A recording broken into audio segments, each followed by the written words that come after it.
Welcome, welcome, welcome, everybody that is joining us here today for the first couple of minutes whilst we are just waiting for everybody else to join us. I'm just going to do a couple of bits of housekeeping. So what I would love for everybody to be aware of is that as you join us, you will automatically be muted.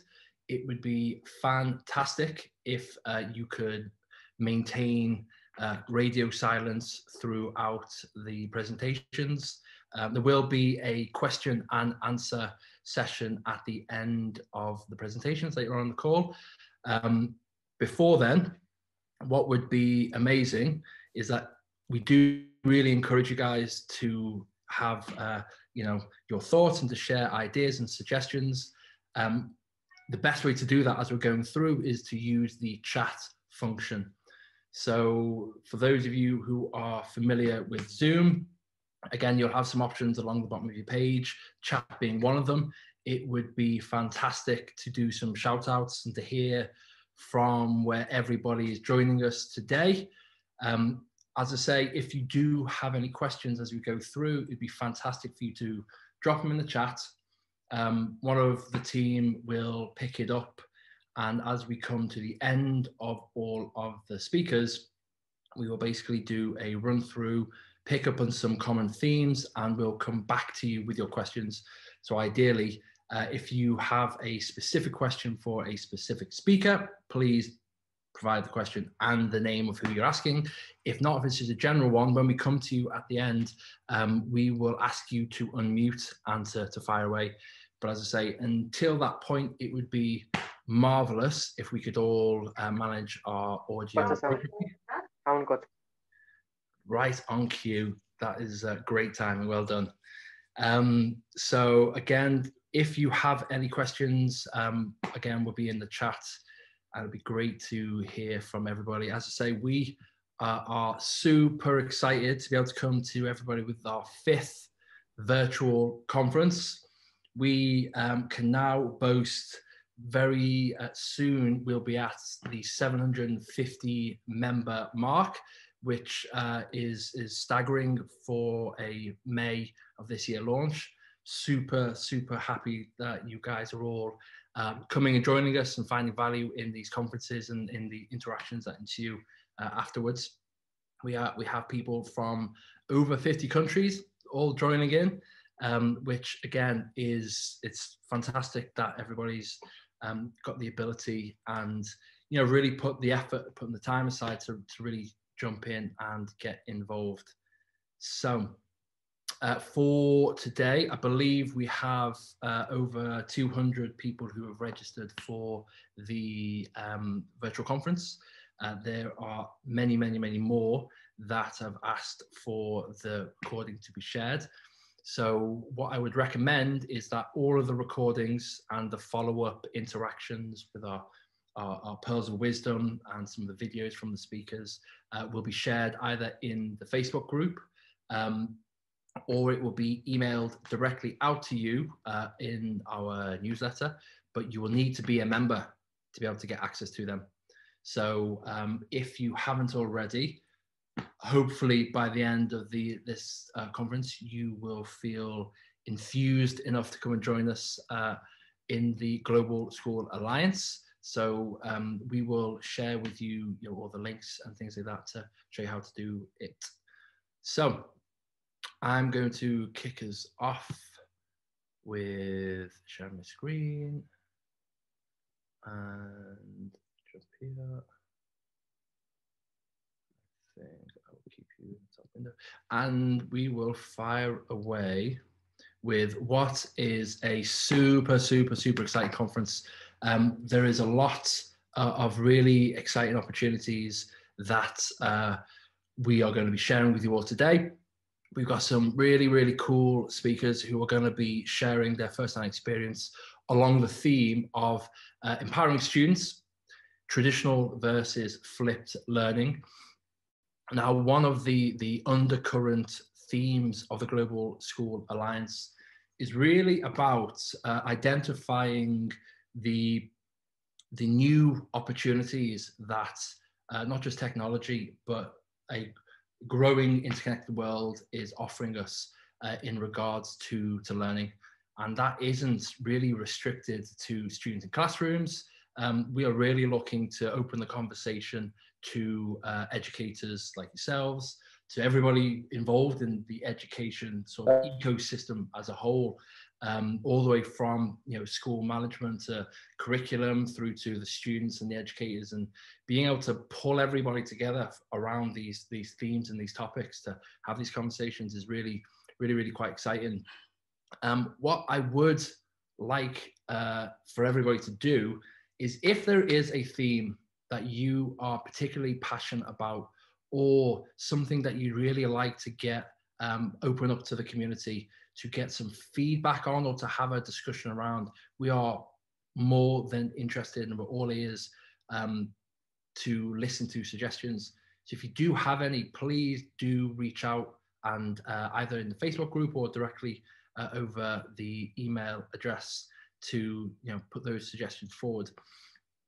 So today we are again going to go through a quick intro to the GSA for those of you who are joining us for the first time. Really exciting updates on the GSA and some exciting program launches. As you will know, the past however many months of 2020 have been interesting, to say the least. There's been a huge amount of change on a number of different fronts. And one of the things that we've personally been trying to really pioneer is, how do we keep this global citizenship study? How do we keep the global relationship building kind of movement moving forward? There has been an obvious impediment to that sentiment over this year with restrictions and travel, but we are really keen to keep people moving forward and building these strong relationships. We're going to hear from today's sponsor. So what we have introduced to the GSA is the ability for some amazing educational partners and suppliers to come and show you guys some really exciting opportunities that you might want to take forward, which, if I'm entirely honest with you, was completely inspired by I think it was either the last conference or the conference before, where one of the speakers was sharing all of the different tools that they have now brought into their teaching and learning environments to help them through the COVID, but the new way of teaching and learning. And I thought, John, that is a fantastic opportunity for us all to kind of get a first glance at what is actually out there. Some of the companies that were shared with us, I never heard of, and some of the solutions they're offering were really interesting. So we are joined by Cognity today, and so they will give us a quick introduction to what they're all about and how they are supporting educators around the world. We'll also be going out with an invite to share with you guys to come and join us on a separate call to have a little bit more of a deeper discussion around what they can do for everybody. And then we're going to jump into the main event with our guest speakers, which again, super excited to catch all of this actually on the recording, because I'm only going to be with you for the first sessions, as I had a very important delivery to my family just yesterday with the arrival of my second child. So as much as I love being with you guys, I'm going to have to go and dart and look after the little one. So we will jump in. So Global School Alliance. As you guys know, we are all about uniting passionate educationalists from around the world under a common goal of providing global learning for students. So the real kind of emphasis is around building collaboration and delivering immersive experiences. The two real ways that we've had to play previously have been with the ambassador, which is aimed at teachers, frontline educationalists on an individual basis, and the member level has really been around more about the organization of the school and place of study. So again, quickly with our goals, we're looking to provide global learning experience that really does go beyond the classroom. For those of you who don't know the previous story of the Global School Alliance, it really was born from our other endeavor, which is True Education Partnerships, which I had actually set up coming up to 10 years ago, based on a experience I had and was fortunate to have with essentially a exchange trip where I went to China 3 weeks whilst I was in school, completely transformed my life. I came back with a new sense of direction, a new sense of focus of what I wanted to do with the rest of my life. Studied Mandarin, moved to China, lived in China for a number of years, came back to the UK and really thought, right, I need to be able to be doing something to extend these sorts of opportunities to as many people as I possibly can. It was such a transformational experience for me. I thought I can't ignore the importance of being able to provide at least a platform for others to get involved. So the Global School Alliance really is around what is this learning experience that can and should go beyond the classroom.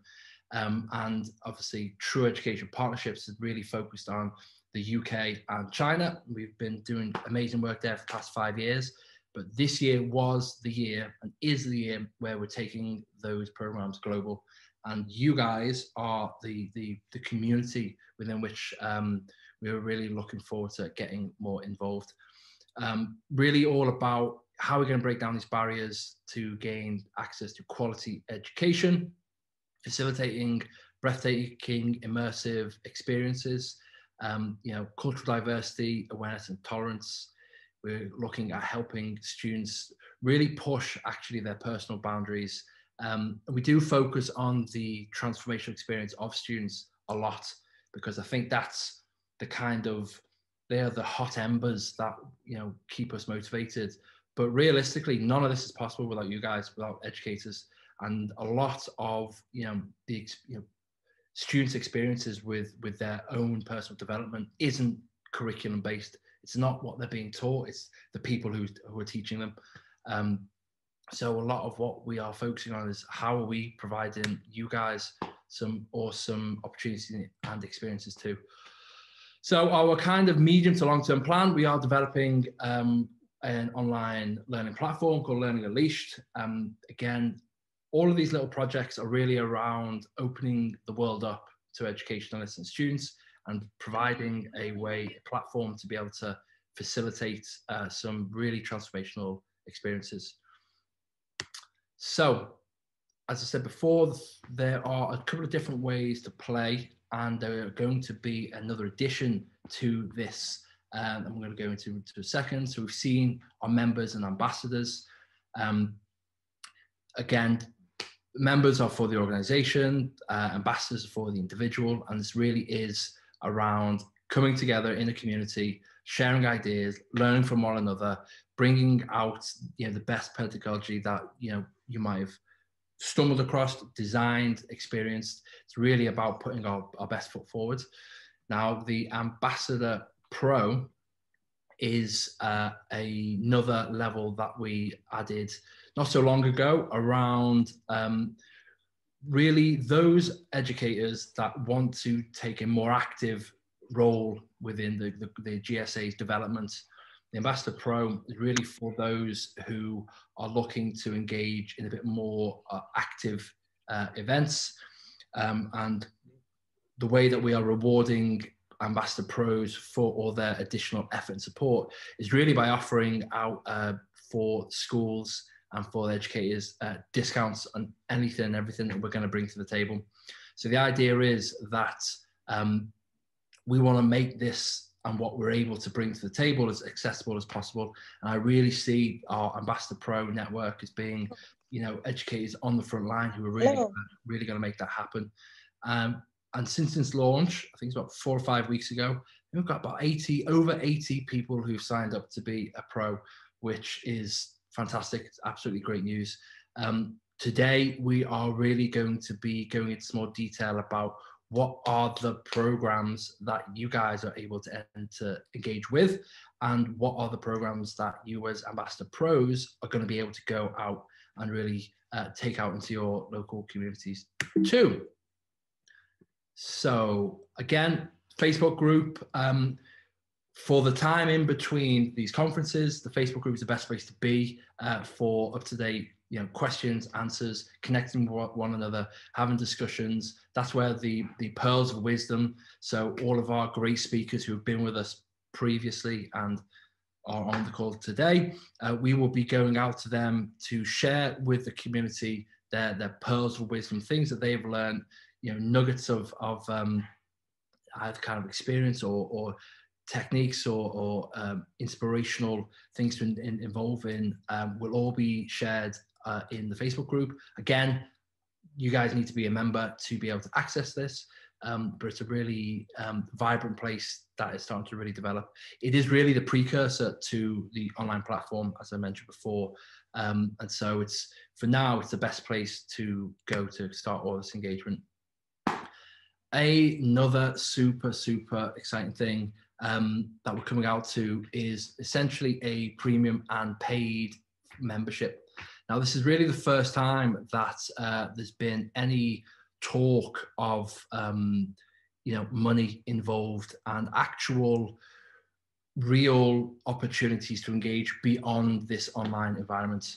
And again, it's a real privilege to be able to come to you guys with this at this present moment in time, because it's been a long time in development, and there's been a long time in redesigning a lot of what we've done in the past and had really great results with.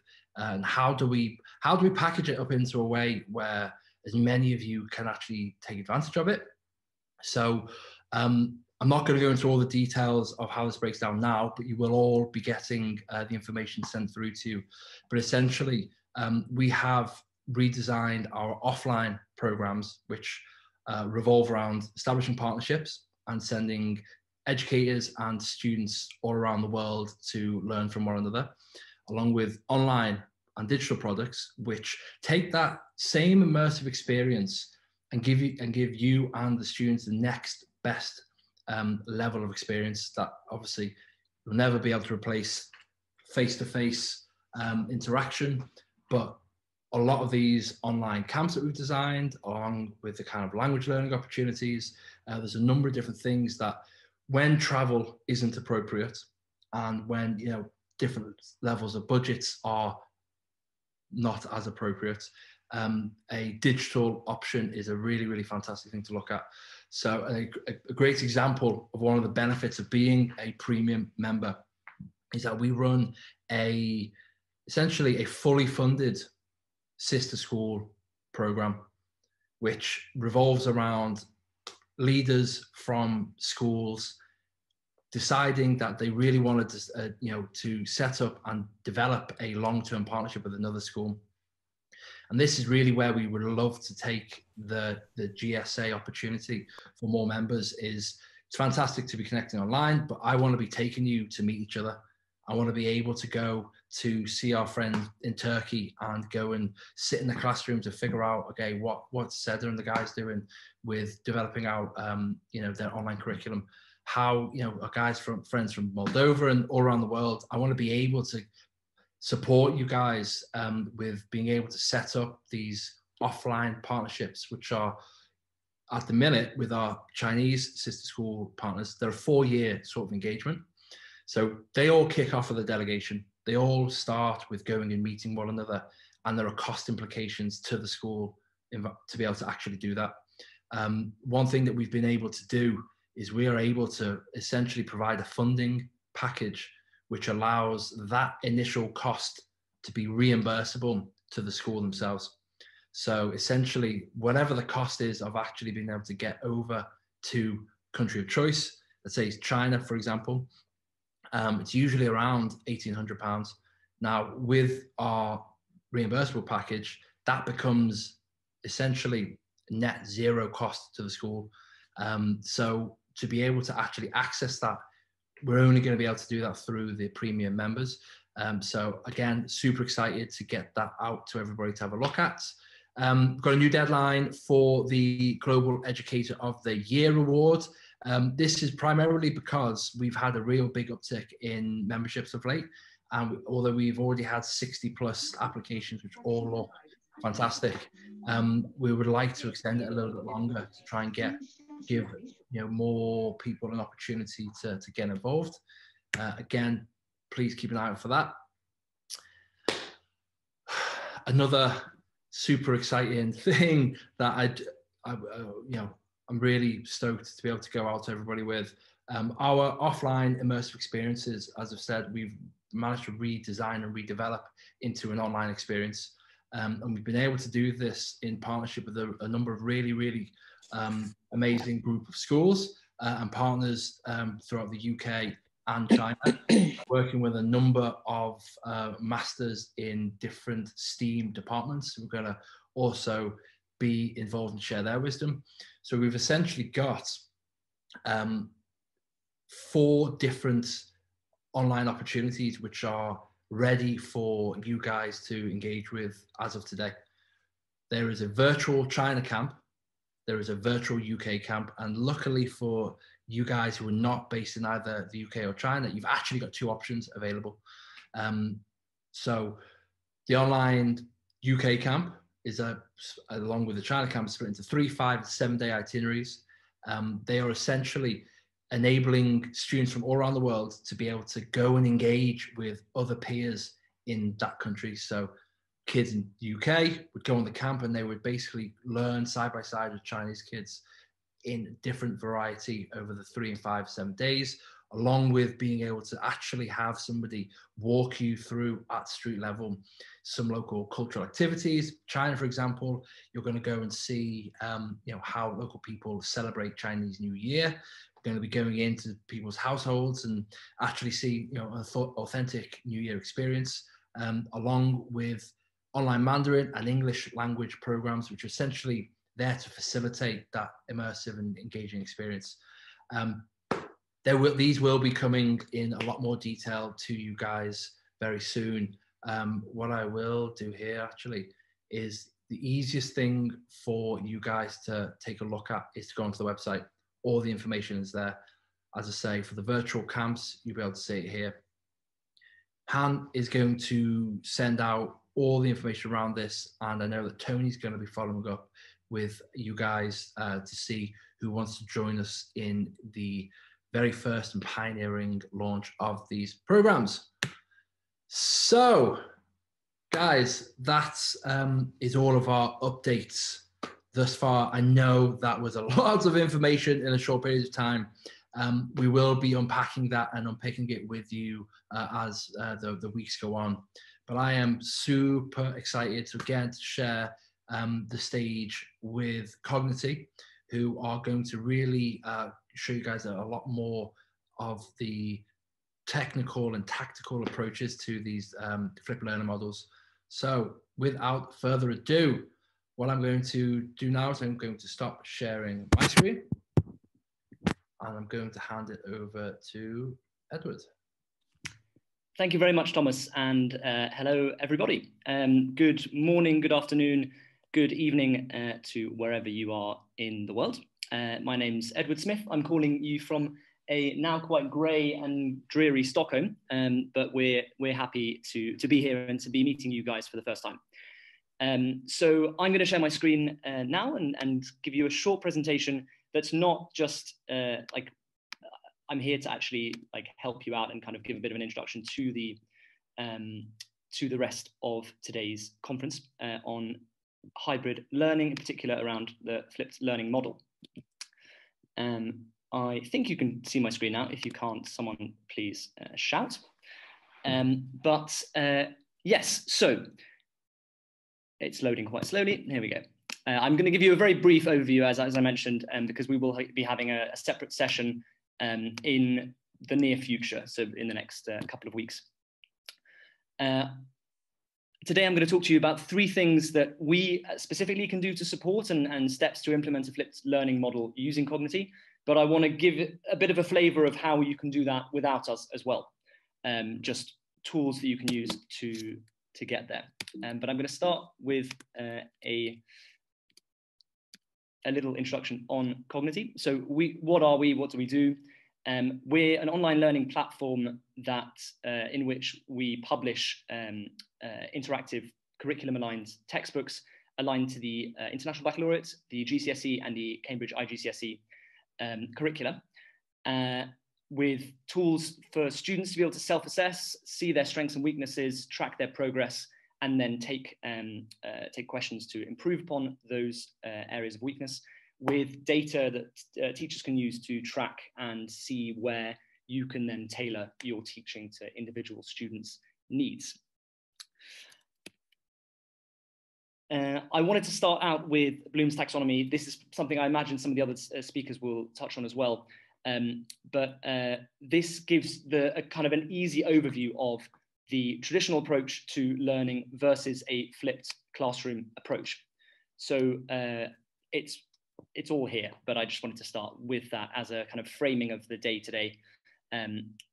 Current traditional teaching is based on using class time to just cover the content, essentially. So going through, understanding and remembering the base level of information, and then outside of classroom, having to go in, apply, analyze, evaluate, and then create.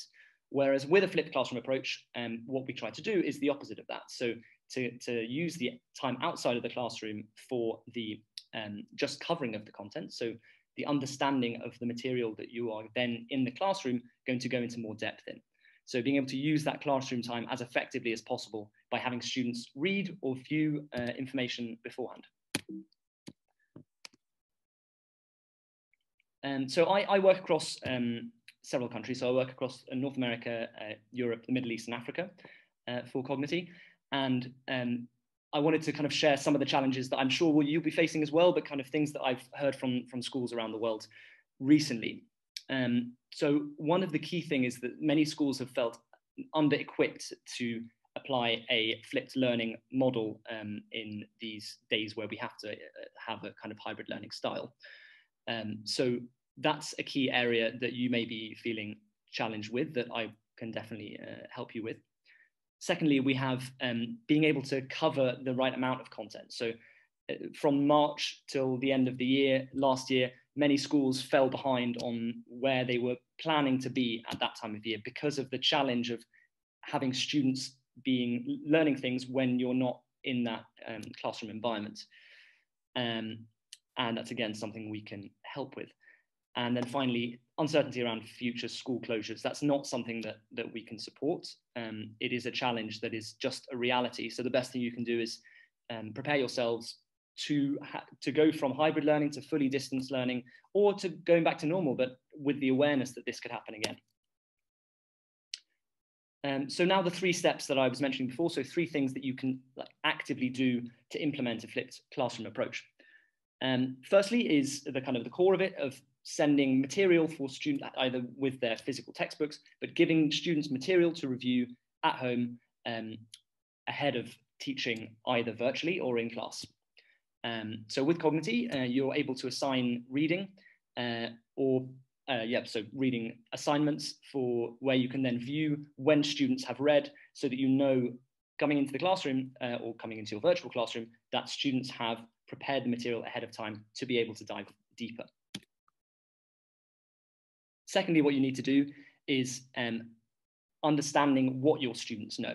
So knowing where gaps are and knowing where they're already ahead. So with Cognity, we give you a range of different statistics tools to have an overview of student performance. So that's both reading progress they've made, but also on both assignments you've sent, so question assignments, and formative assessment that students take, giving you the understanding of where you might need to tailor your teaching to individual student needs, with then the assessment tools to do that with ease that is then automatically corrected.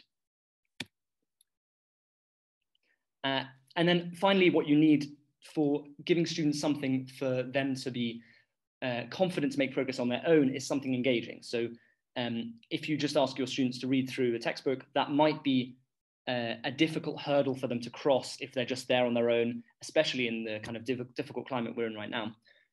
So with Cognity, we make all of our learning very engaging.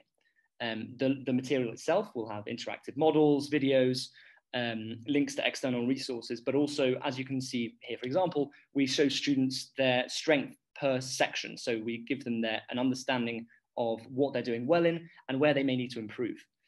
So by having that learning aspect in a very engaging way, we can also have them check for their own understanding and then self-assess.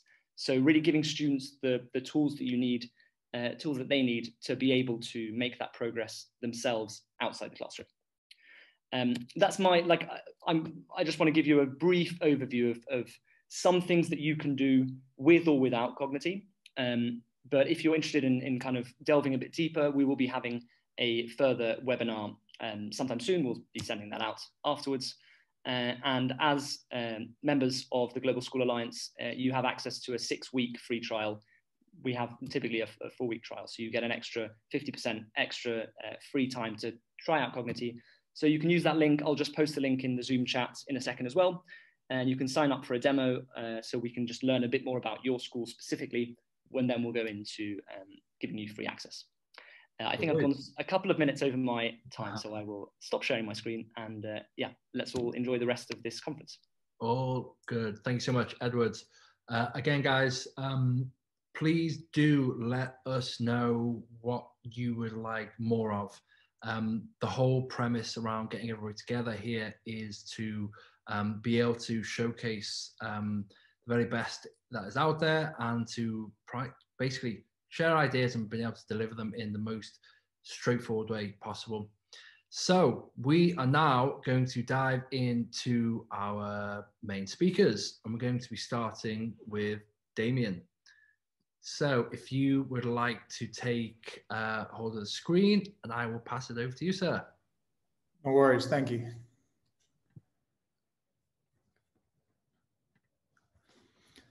All right, firstly, I just want to thank Global School Alliance for allowing me to sort of present today.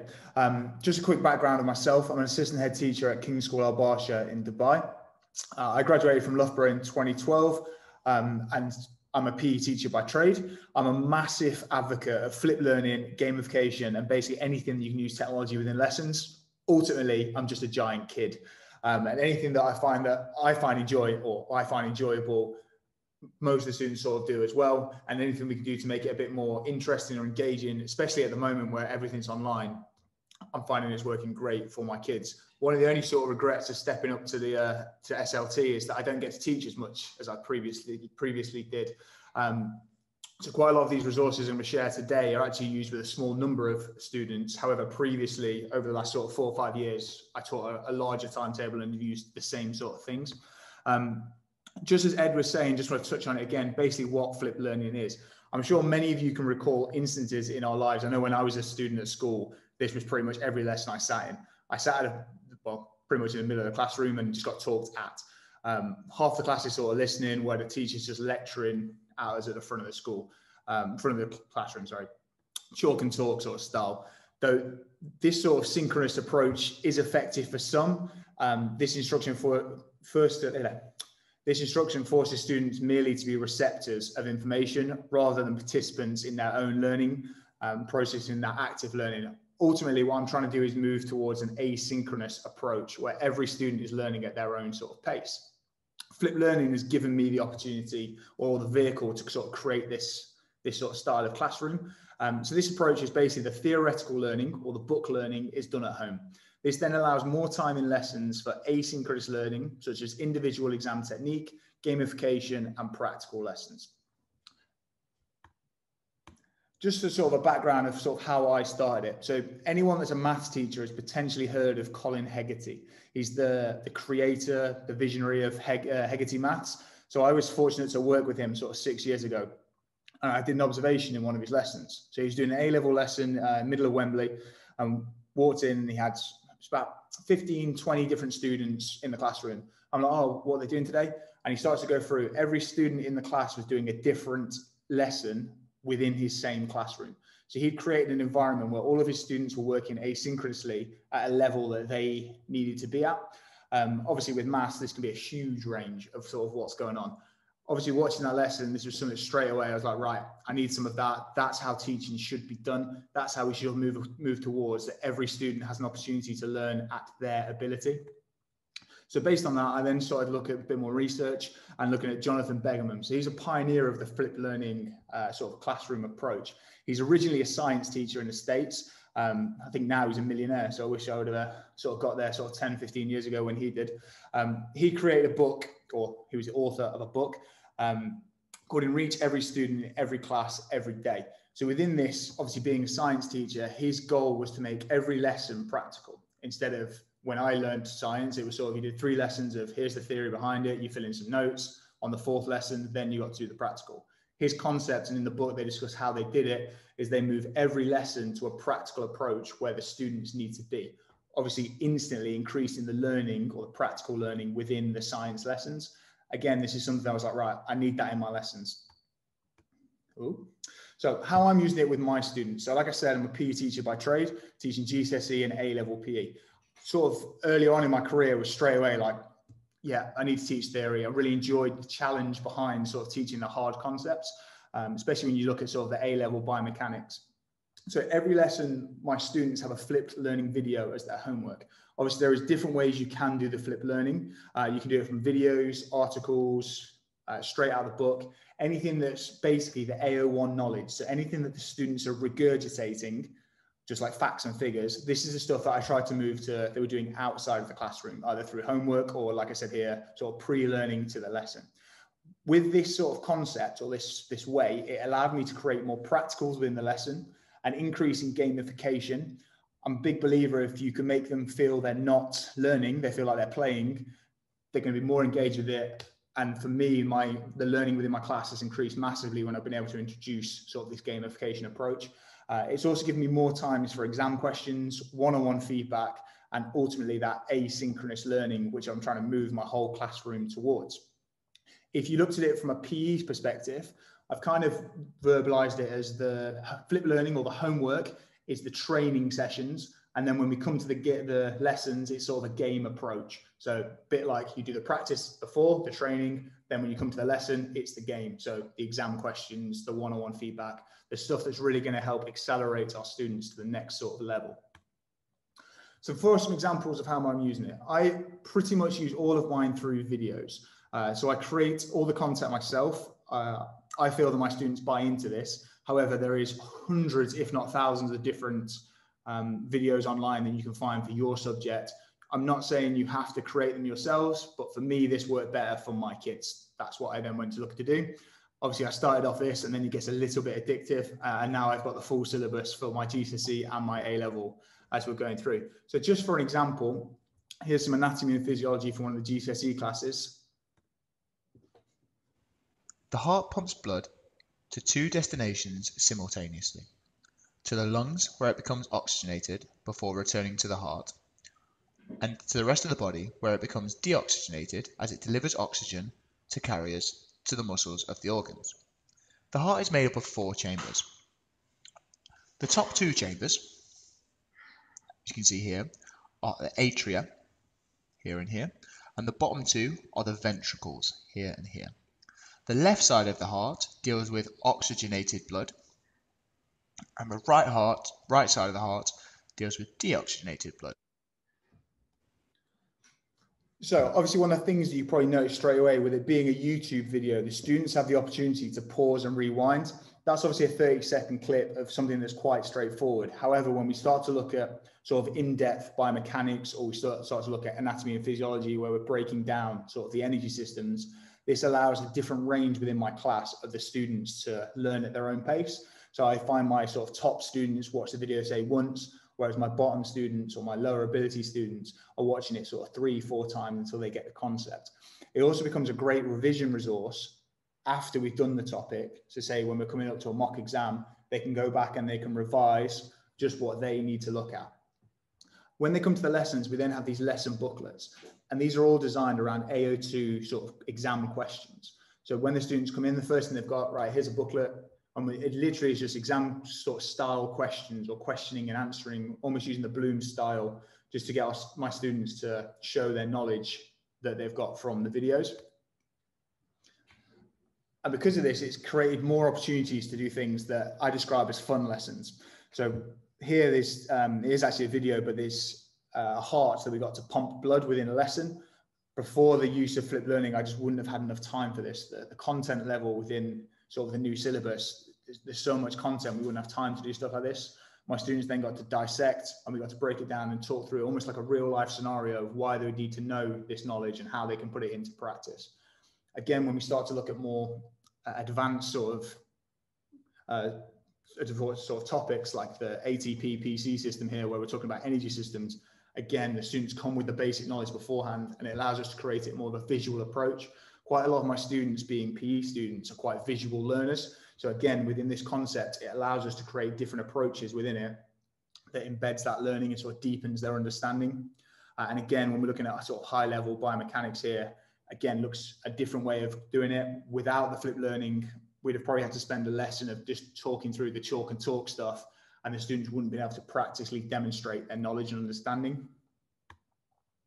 So how do I create these videos or my flipped learning? What I'm using is a screen casting software called Camtasia. However, there's lots of free versions out there. I'm then using a microphone and a YouTube account.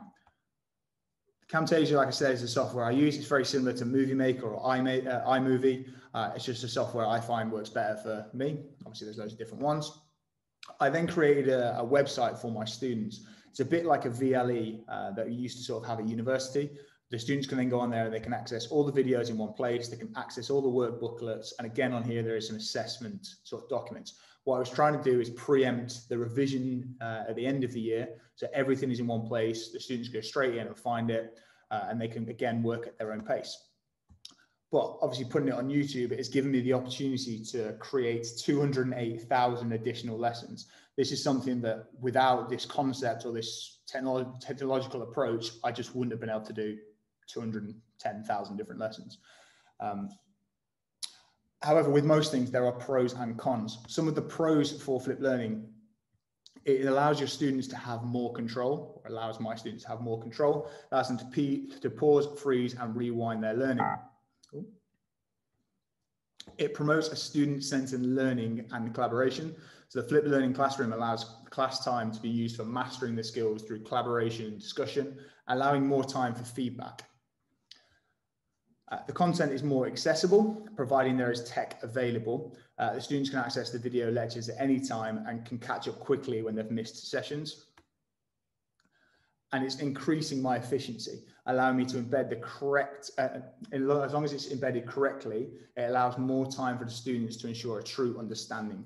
I tried to think of it along the lines of what is the job that I could do when the students are in the classroom. I can give them feedback. All the book learning, they can effectively do sort of without me when they're looking for that AO1, just that facts and that regurgitation. They can get this stuff from the videos, from the book, that then when they come into the lessons, I can give them the time and the feedback sort of one-on-one that previously with the old method, I wasn't finding I had enough time to give every member of the class sort of my time. However, like I said, there are some cons towards it.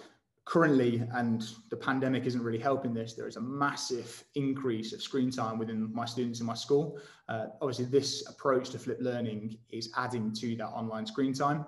That's why what I try and do is make sure that the videos are efficient and effective for my students, to obviously try and reduce some of this screen time. I try and aim for the GCSE videos to be less than 10 minutes and the A-level ones to be less than 15. Obviously, some of them can go a bit past that, but the goal is to try and keep them short and sort of efficient and effective for my students.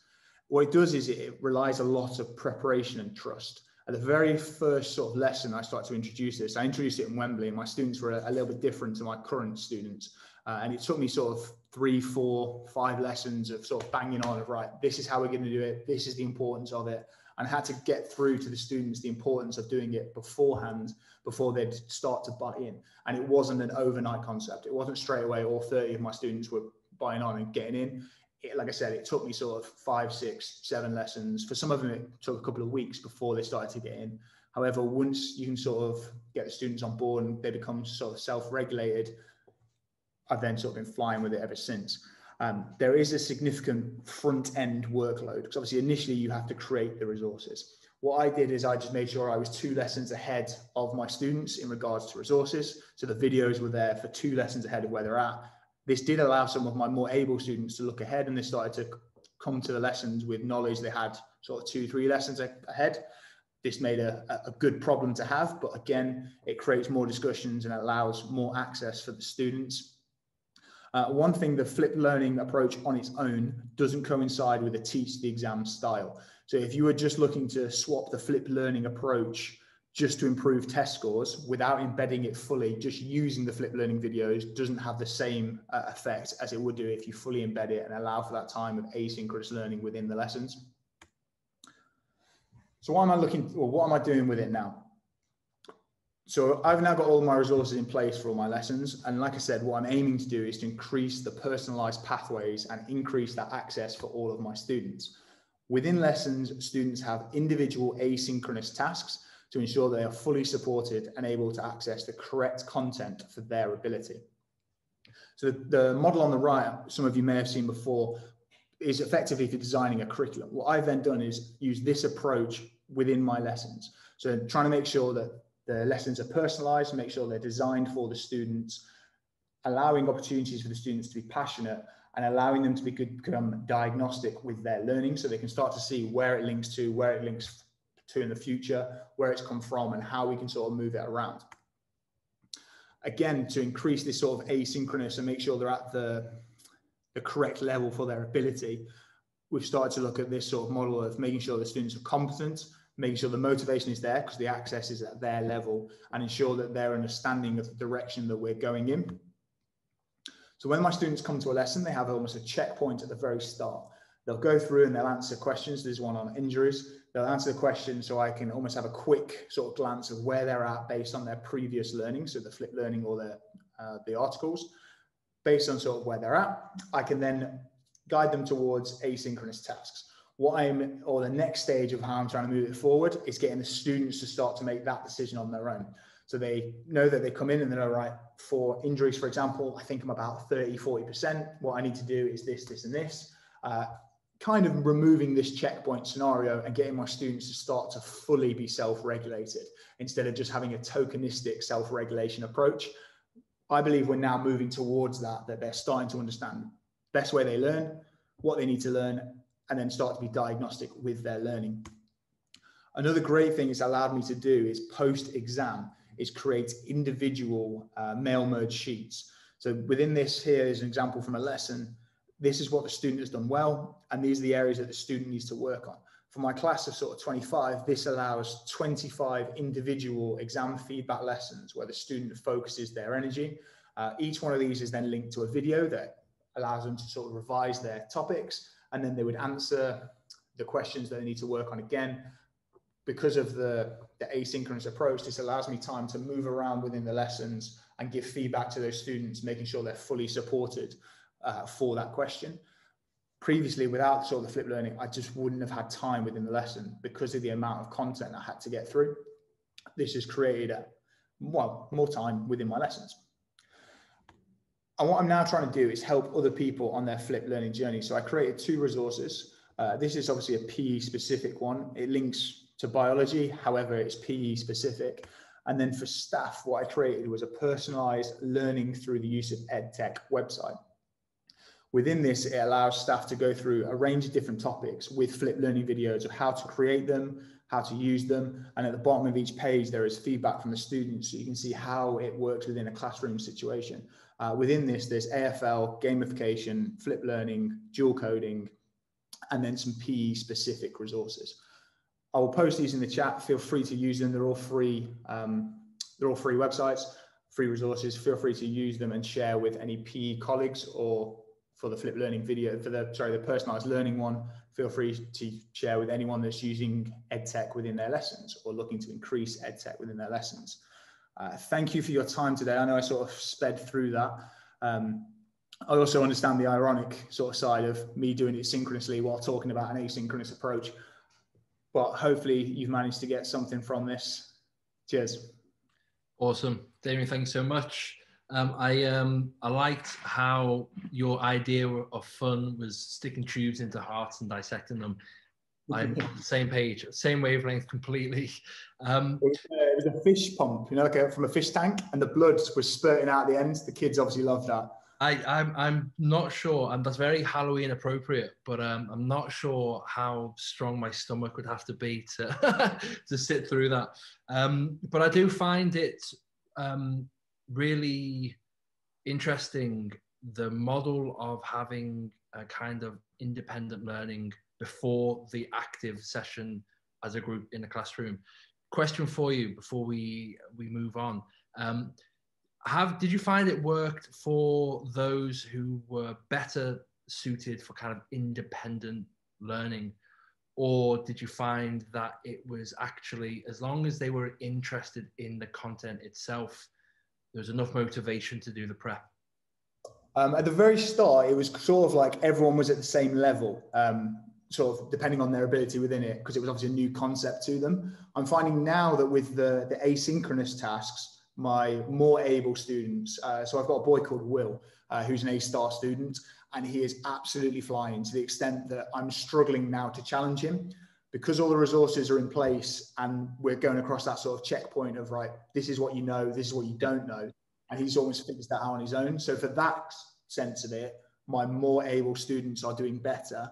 However, for the basic sort of AO1 regurgitation, I find that all students are benefiting from this. Especially the ones that are sort of the lower end that aren't necessarily confident within lessons. So say if we're doing, like that one was their injuries, and say if I did the old style of chalk and talk and I would just talk through it, a bit like that, with no opportunity really for them to stop. And if they weren't confident to then put their hand up and ask, the flipped learning is giving them the opportunity to watch it multiple times.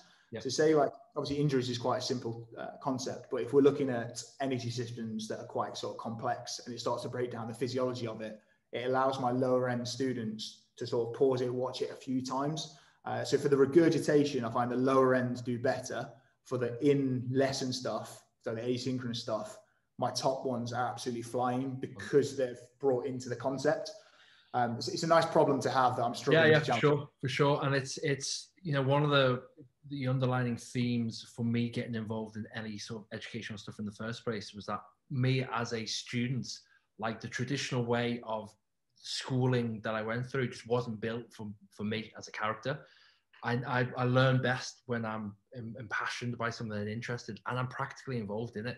So the idea of, like, okay, well, go and learn, go and get inspired at home, and then bring that energy to the confines of the classroom and actually get more practical. Awesome. Yeah, I will exactly. Go on, sorry. No, exactly the same sort of learner. I didn't realize that, you know, when you're at school and you mess around, it's because you're bored. I didn't realize that until I started doing this sort of approach, that actually those students mess around because they're not challenged. Yeah. And then obviously this is giving them an opportunity to be challenged. And yeah, I have I don't have any behavior management problems now. I think it's because of this level of sort of asynchronous approach. Amazing. Awesome. Thank you once again. We are going to invite Labrini to come and join us and share the screen. Guys, I'm going to take this opportunity to love you and leave you. I'm going to hand you over to Tony to moderate the rest of the call. Again, thank you so much for taking the time, and I will look forward to catching all of you on the next virtual conference. Thanks, Tony. Thanks for bringing it over to you.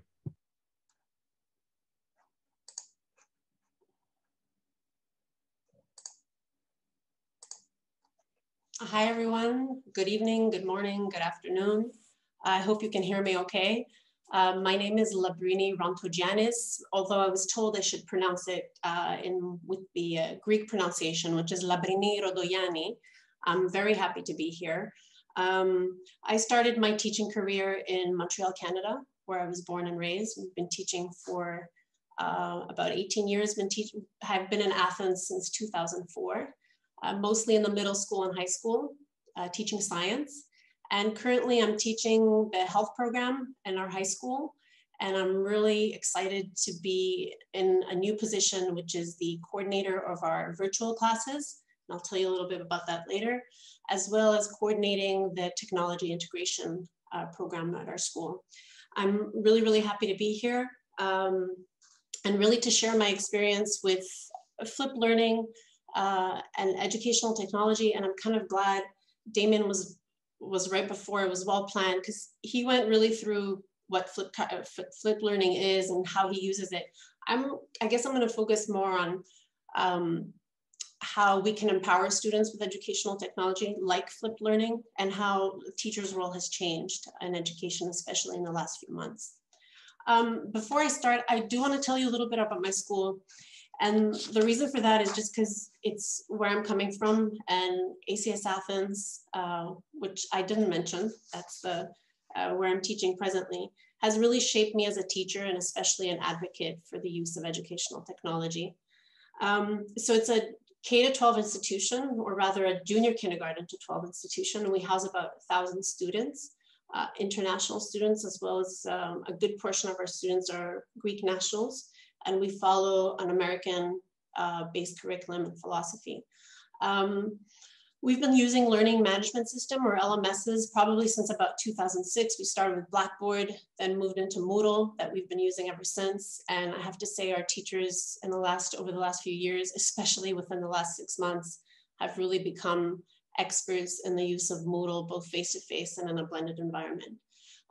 We use a methodology called I²Flex, which is a blended learning methodology. I will tell you more about that in a little bit. Our school offers, since last fall, 2019, our school offers virtual classes outside of our regular classroom offerings, and we offer courses for credit. And I have to say that our administration over the last few years have really, early on, they've really encouraged us, or they really pushed the blended and online learning platforms or environment. They really encourage us to kind of step away from traditional teaching methods and really to use alternative vehicles for learning.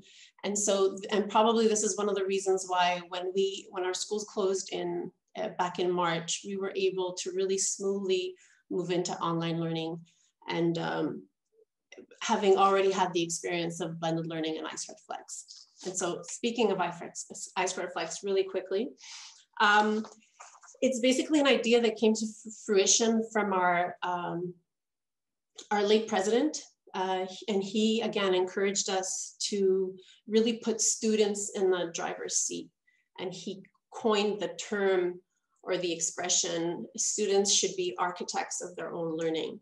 And basically the method is just I²Flex is just kind of a fancy way to say blended learning, where we want to make students independent. We want to make lessons that are inquiry-based, where they're guided by the teacher in a flexible environment and supported by technology. Essentially, this encourages methods like the flipped classroom or flipped learning. And it really takes away the teacher from being the driver of instruction. Like Damien, I'm just going to talk a little bit about my own flip journey, because I think we all maybe went into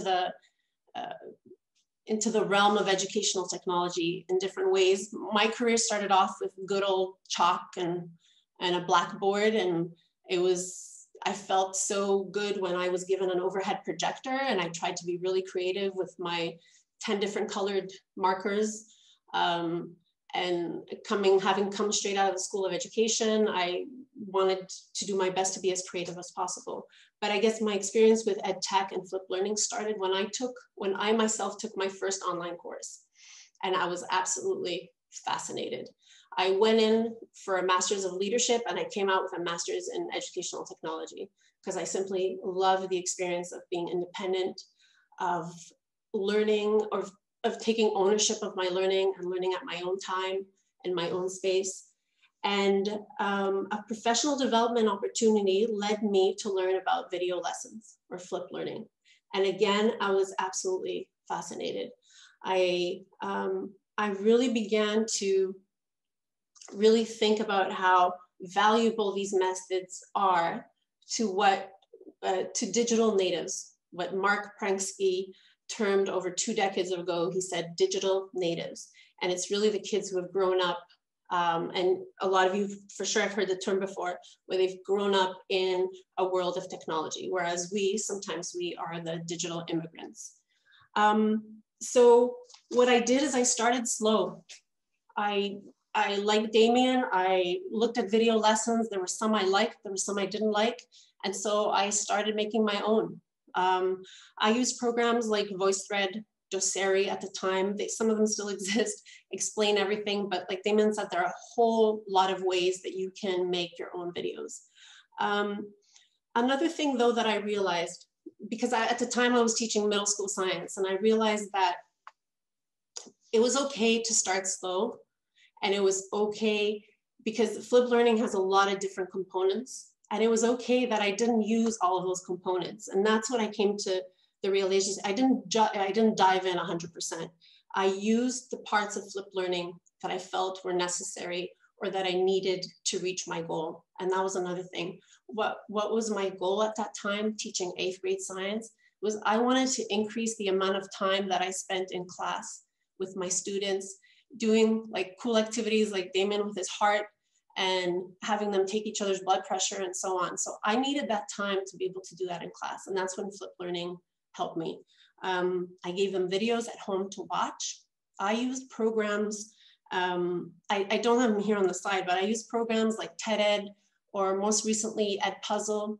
And what these programs could do is you put in your videos and then you can attach questions, discussion questions, or multiple choice questions to assess their learning before they jump into the classroom. So you have an idea of what students know or don't know before you go in. And once you're into the classroom, you can set it up in such a way that, you know, half of the students will have this activity. The other half will work on maybe a different project. And the beauty of it, and again, Damon mentioned it, is that you can walk around and you can spend more quality time one-on-one with the students that do need it. And you can give immediate and really important feedback to your students. So that's essentially how I used it. I gave my lessons, they watched them. I knew going into the class what to expect. Students had a lot of time to do different activities or experiments. I was able to give feedback, and because that was my goal for flipped learning. So I used those components of flipped learning. And again, my interest in all of this really drove me or encouraged me to really reimagine the way I was teaching and how my students were learning.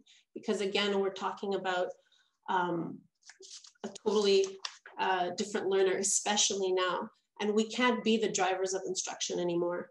We can be there to facilitate learning, but we have to give the wheel to our students. So our role is completely changing. I want you to take a moment to think about the kind of students that we have today, next year or the year after that.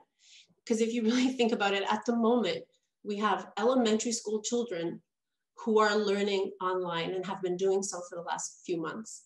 What will these students look like next year or the year after? And there's no doubt that we have to rethink the way that we're teaching and find ways to inspire them. I already see a difference in my daughter, who's a 6th grader, and she comes in and she has this idea. She was given the chance to work on this idea that she has, and she went in and created this Padlet. I don't know if you've heard of Padlet. It's like a platform where you put little Post-its, and she created this Padlet and she collaborated with her friends, and all of this from just an idea that was sparked in class, but she was given the opportunity to do that. Well, we once encouraged high school students to take online classes, and all of a sudden now they've already experienced that. I have students, our virtual classes just started this past week, and usually in the discussion forum, when they introduce themselves, I give them a chance to tell me if they've learned online before. And whereas in the past, none of them had had the experience, all of a sudden now I'm faced with high school students who have essentially experienced what it's like to be online learners. And so our role is changing. The knowledge that's out there is unlimited and it's easily accessible by students. So where do we come in as teachers? Our role is not obsolete, because I've heard people say, oh, with technology now, we don't need teachers, but that's not the truth. The truth is our role now is more important than ever. There's information available to them. Our role is to guide them. We need to direct students to get the right information. We need to direct students to create with that information. Flipped learning does that. creating information from the lessons that you've given them? How can they construct their own knowledge with the content that you've given them? How can they collaborate with others, group work or online? How could we make them good digital citizens? Because this is really important, especially if in a flipped classroom environment, you have to make them good digital citizens. And how can they communicate, ask questions, problem solve? These are all skills that our students need, that's facilitated by technology, and that's encouraged by flipped learning. This is a great, again, and my presentation focused more on how to empower students. And indeed with the rise of online learning in the last few months, it's really an opportunity for us to rethink the way that we're learning, to take learning to an entirely different level, and not just to engage them. It's important to engage them, but not just to engage them, but to empower them to be architects of their own learning, as was coined by our former president. Thank you very much for the opportunity to be here. I really appreciate it. Fantastic. Thank you so much, Labrini. Are you okay to unshare Yes. your screen? I think that was amazing. And I love the fact that you're looking at the teacher's role and how it complements as well. Because obviously I think the majority of people on here are the educators, not the students. But that is fabulous. One thing I always thought you brought up again was the difference between primary and secondary age students. Do you think flipped learning is mainly focused at the older age group, or do you think it is possible at primary, or is it just a different version of it maybe? I think the different versions of it, there's a lot of programs out there that can assist with that. Our school recently subscribed to Seesaw, and I think there's a lot of opportunities to give students, I mean, maybe not early childhood, but definitely in the lower elementary, there's a lot of opportunities out there to allow them to have contact with the content at home in that environment. And then with that, and then take the class time to work on some project or to have an extension of the content that they learned at home. Oh, brilliant. That's wonderful. Thanks for your input. Nick, are we ready? Can I hand over to you? Are you okay to share your screen now? I will make every attempt to do so. Bear Wonderful. with me.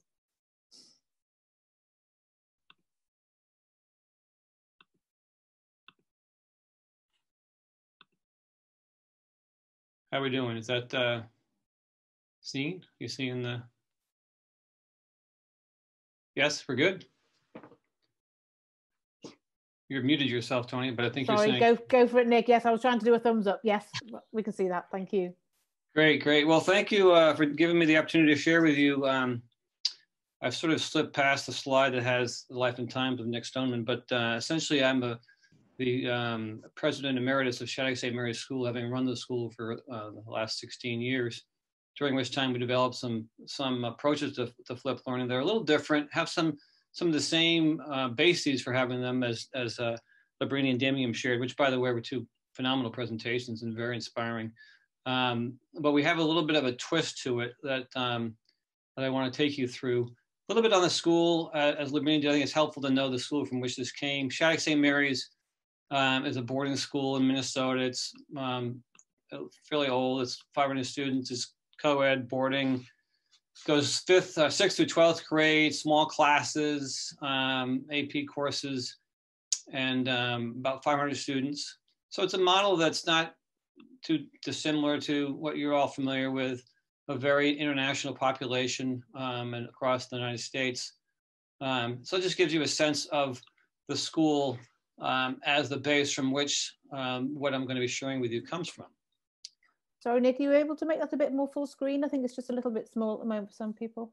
Sure. Oh, there we go. How's that? Is that better? That's better, thank you. So the challenge that obviously we've all been talking about is how do we really do a good job of getting past what we've been doing for years, and that is teaching students of skills and knowledge, but actually doing so in a manner that really prepares them for what lays ahead. You've all heard the expression that the jobs that they're going to be taking when they get out of college, many of them don't even exist today. So how do you actually prepare a student for that? You can't just rely on high academics and strong test scores. You have to really give them a much more diverse set of skills, 21st century skills, that will help them be able to prepare for that future, recognizing that they're all going to have probably 6 to 8 different jobs by the time they retire. It's quite a dynamic for them to think about, and for us as educators to think about as our responsibility. Unfortunately, as Damien mentioned, I like that chalk and talk. I hadn't heard that one before, but it's a good one. And most of our educational models are built off of some pretty industrialized and standardized approaches, dating back to the industrial age in the early 1900s or even before that. From that have developed what we call the cells and bells schedule. You guys can put your own kind of blocks in there, however your days are set up. Maybe you have a block schedule, but essentially students start off on Monday morning in their classroom setting and they move in 50 or 45 or 48 or 52-minute increments to their next block. And then they come up for air at the end of the week, Friday afternoon. And I know none of us could possibly imagine doing that ourselves, but our students go through it every day.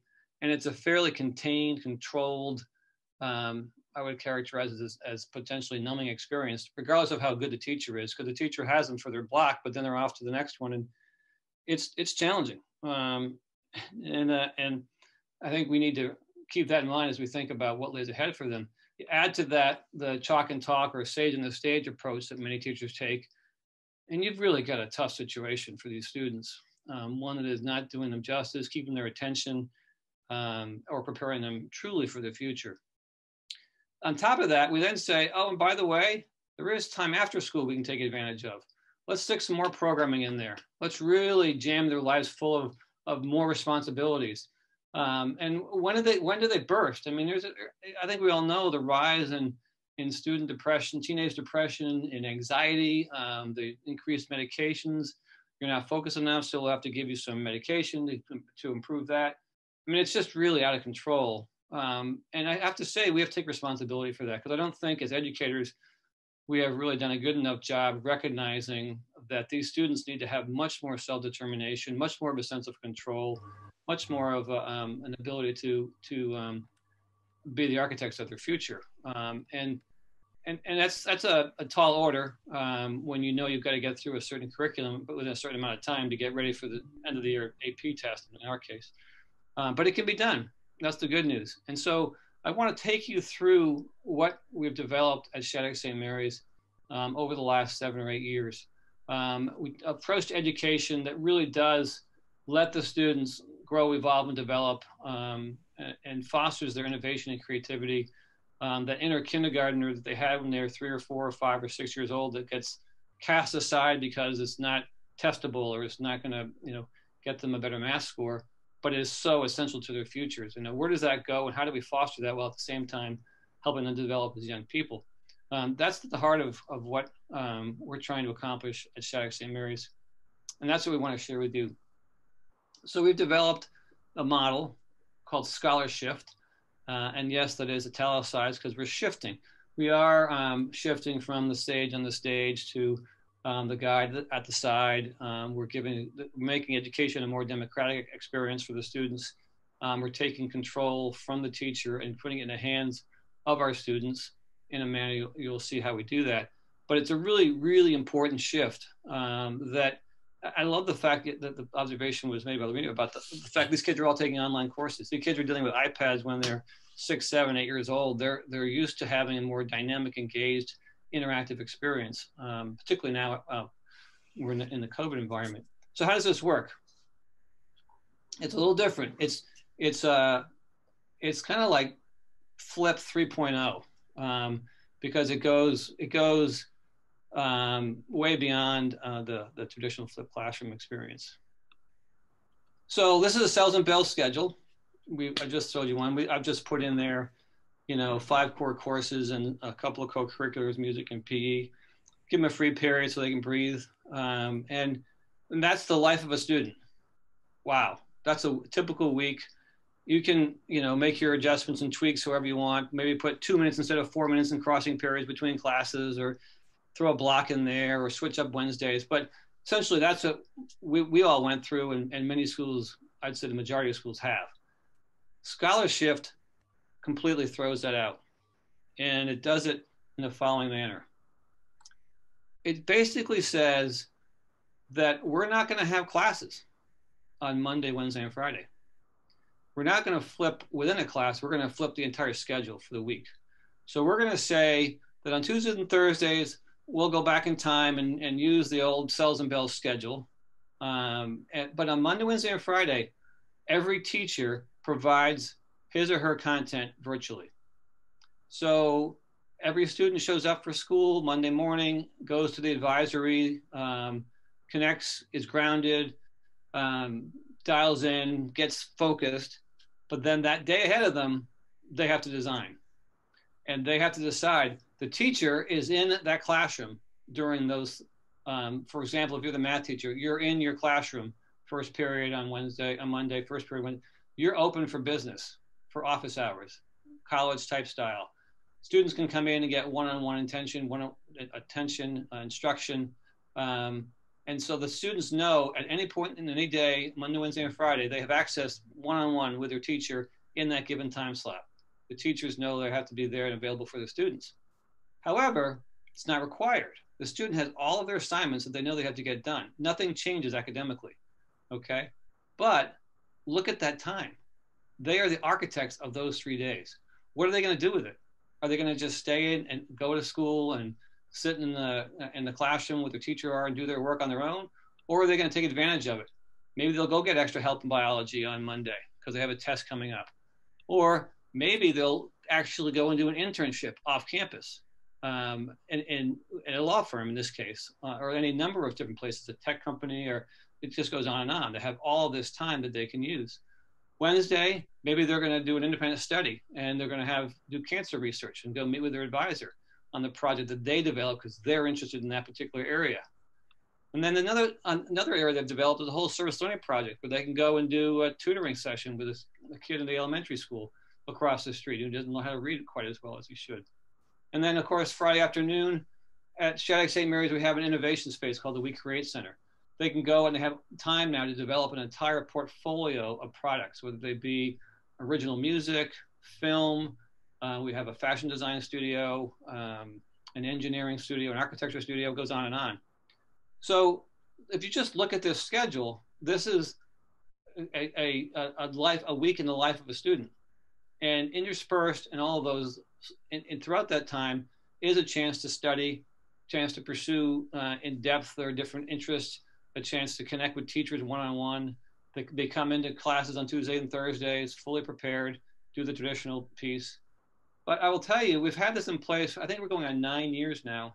And we started off with 5 teachers teaching each of, math, English, biology. We have 5 in each of the core subject areas, 1 in each area, teaching a course.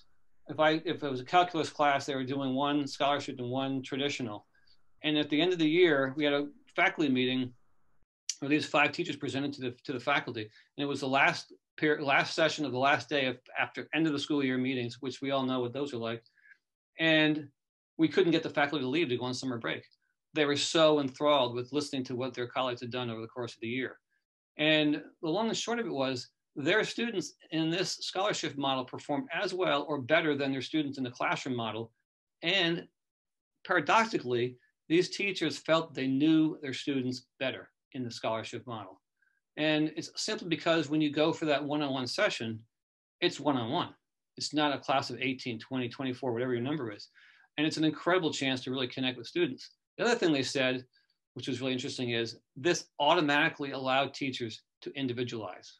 Just instantly, they could actually have instruction that became all about the individual student and to his or her learning style, which was a phenomenal achievement for the program.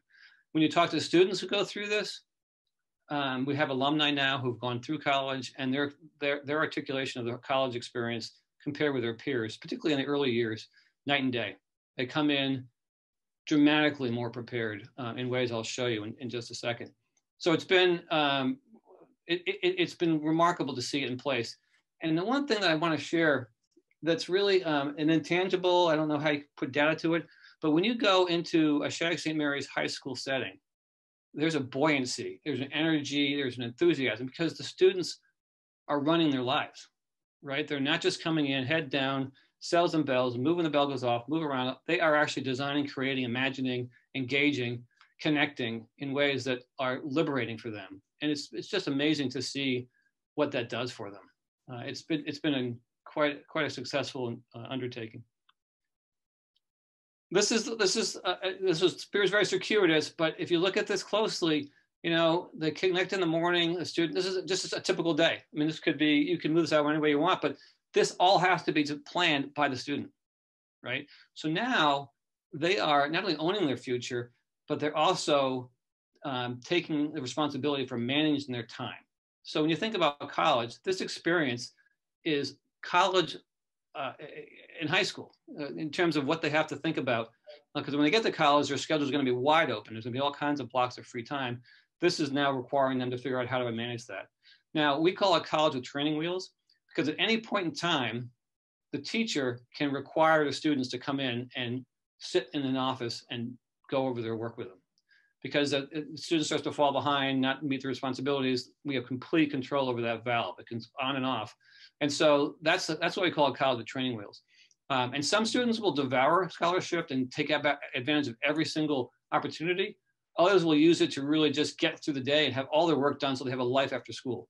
And neither of those is right or wrong, but it gives the students the keys to their future. It gives them the ability to decide, how do I want to differentiate myself? How do I want to succeed? How do I want to go forward? And who are we to say what they should or shouldn't be doing, right? As long as they're meeting their expectations, we can encourage them, guide them, support them, help them find an internship, help them connect dots, but they're at the helm. And that's what's really exciting about it. Let's just take a look at this. Admittedly, right up front, I'm totally biased. Yes, there are nothing but 3 stars for all the scholarship items. But if you just look through this, and you'll get this, I guess, afterwards, but you know, yeah, both programs, scholarship versus sales and bells, both have rigorous academics. It's the exact same transcript at the end of the senior year as in either scenario, right? But as you look through this list, the students have more opportunity to pursue independent studies, significantly more opportunities to not only find them, but actually go and do an internship, whereas sales and bells, you virtually cannot because you're in those blocks the entire week, as well as the ability to be architect through the service learning projects. Time management skills go through the roof in this model, which are not, I wouldn't say non-existent. You have to have a fair amount of them in the sales and bells, but pretty minimal. Career exploration is really interesting because these internships become an opportunity to go and see, do I want to be an architect? Do I want to go to medical field? Do I want to be an attorney? Do I want to be at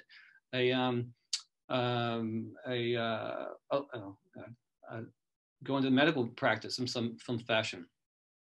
And then on the intangible front, there's this whole issue of comfort with discomfort, or down at the bottom, managing the uncharted. That's what their life is all going to be all about. It's bad enough being a teenager. I mean, that's a challenge unto itself. But I mean, the whole idea of not having everything all set up for them, all dialed in, all organized for them. They have to really be able to handle these different situations they're putting themselves into.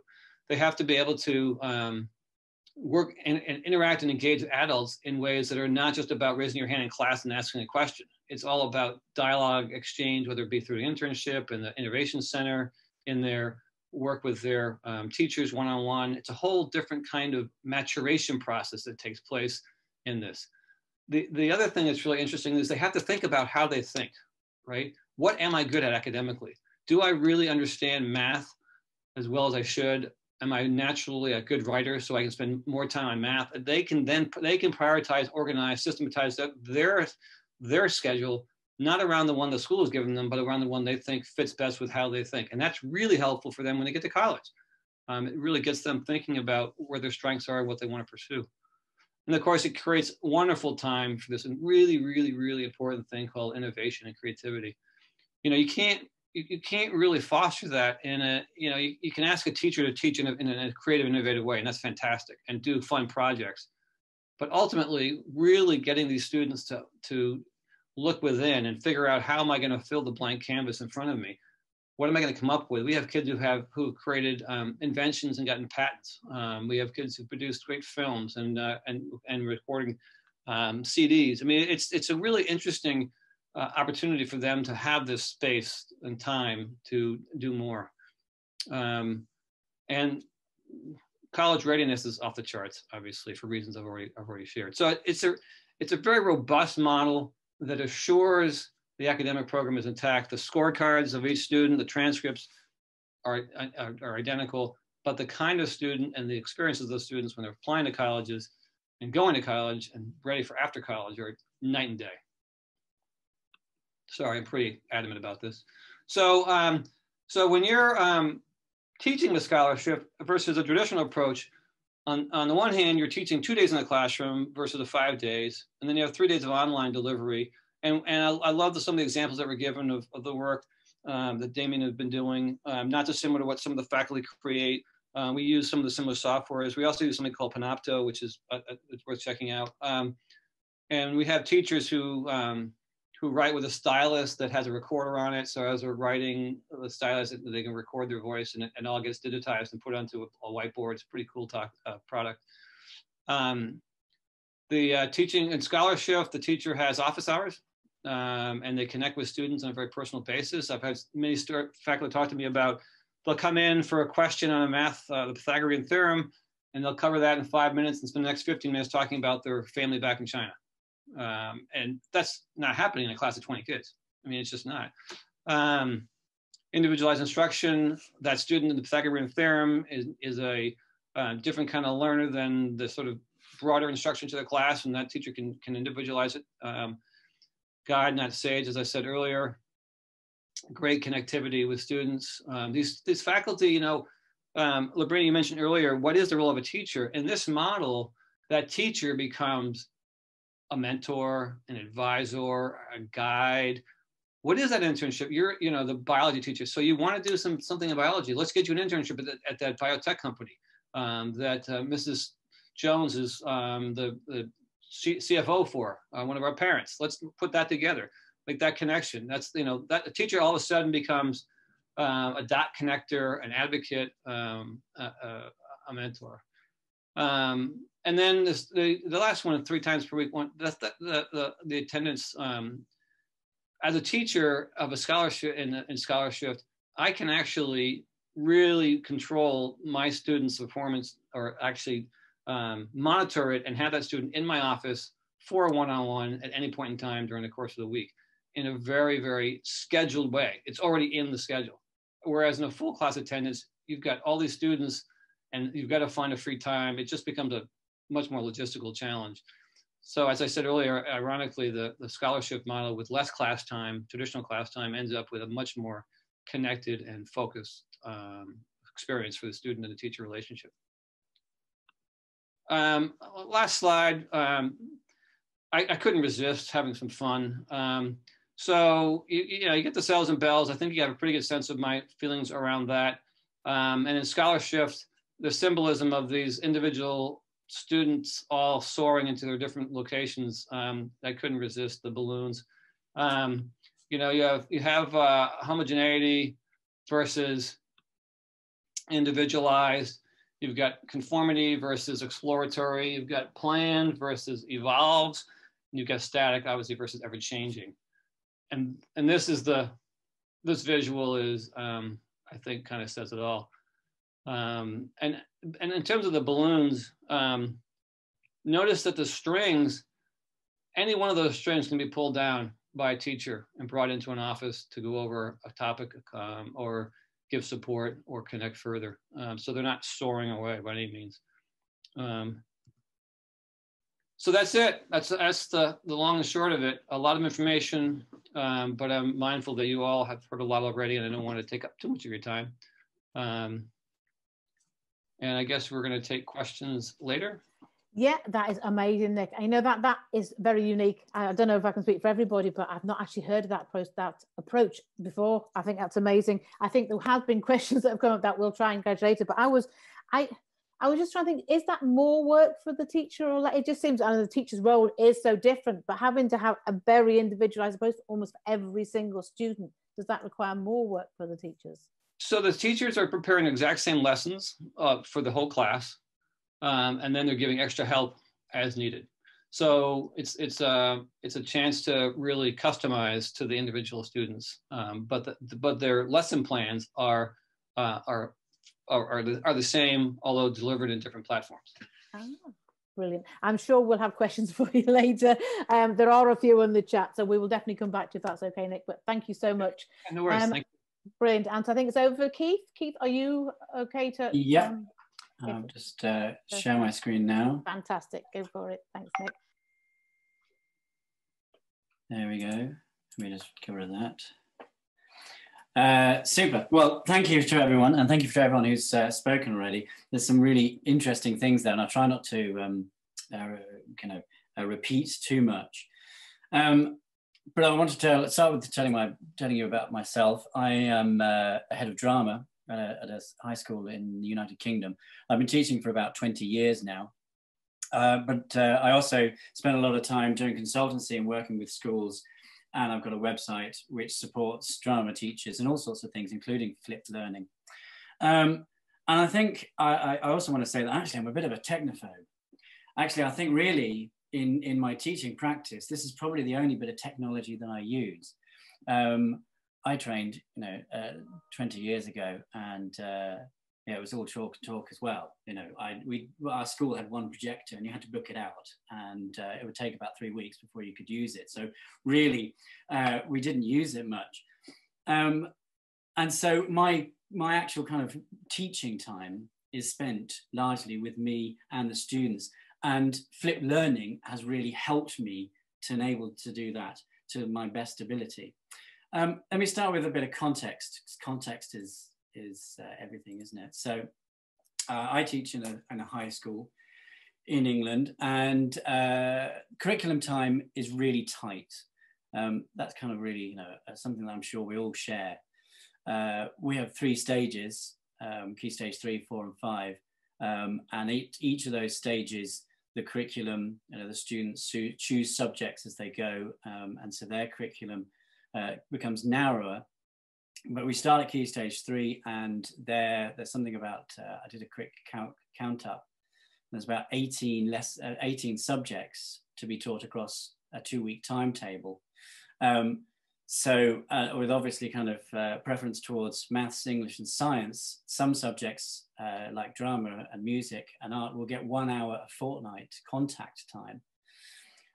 Obviously, as it goes down the years and students choose subjects, so at stage 4 with GCSE, students will have 5 hours of contact time across their timetable in 2 weeks.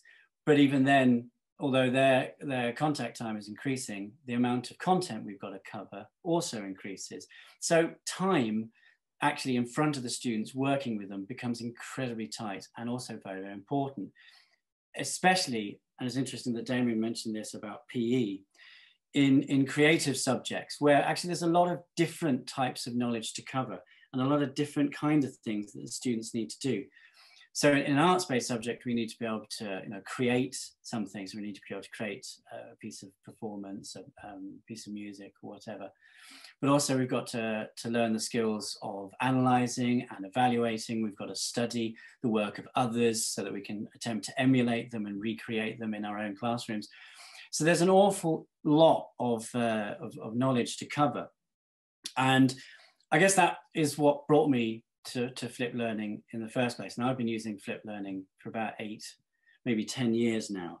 I first came across it when I was doing a master's degree and came across Khan Academy and Jonathan Bergman, who has already been mentioned today. And interestingly, those creators were all creating stuff which was for maths and for science.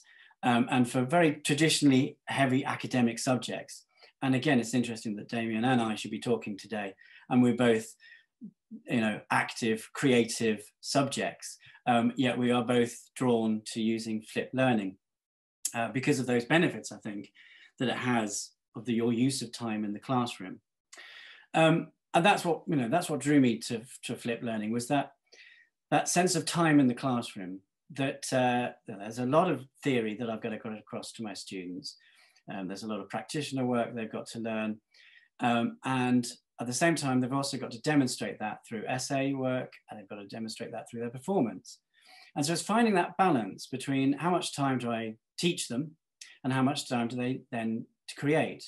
And I was finding that if I teach them too much and spend too much time on that, then actually the work they create is of no depth or value because they've not had the time. Whereas if I held back off the theory, equally the performance, they had lots of time to create it, but there was no depth to it because they didn't have the knowledge of the theory to fall back on. So that drew me to the idea that actually I need to change this. Now, you know, we've come across this already so far in our 3 speakers of the idea of the sage from the stage. That's, you know, that's who, you know, traditional model is that the teacher knows the information and the gatekeepers to content which is delivered to the students. And then the students are that content consumer. They sit, they receive the knowledge, they write it all down, they make sure that they've got it all in their heads. And then more often than not, they're then sent home to do the rest of the work, which is the essay or the other forms of assessment or quizzing and things like that. And actually that's where the assessment lies as well. So we're sending them home essentially to evidence their learning, and they're writing that work on their own without access to the teacher. And then they've got to bring it back and I've got to check it. But within that traditional model, as I've got this kind of demonstration here in these boxes, and I wish I wrote down some times as we were talking about that earlier, is that the time of that is different. So, you know, if you've got an hour lesson, your starter activity, a bit of retrieval practice is going to be, you know, 5-10 minutes. Then your learning phase, you know, which at this point is really important. So that's going to take you, you know, another 20 minutes. Well, that's half your lesson gone. Okay, so I want the students to get up and make a piece of drama or apply that in their science lessons or go away and do a science practical. As Damon was saying, you know, you just haven't got the time to do that. So you've now got only 25 minutes left in your hour-long lesson before you then need to do some sort of plenary and then send them home with an essay that they're going to write, which is going to demonstrate their knowledge.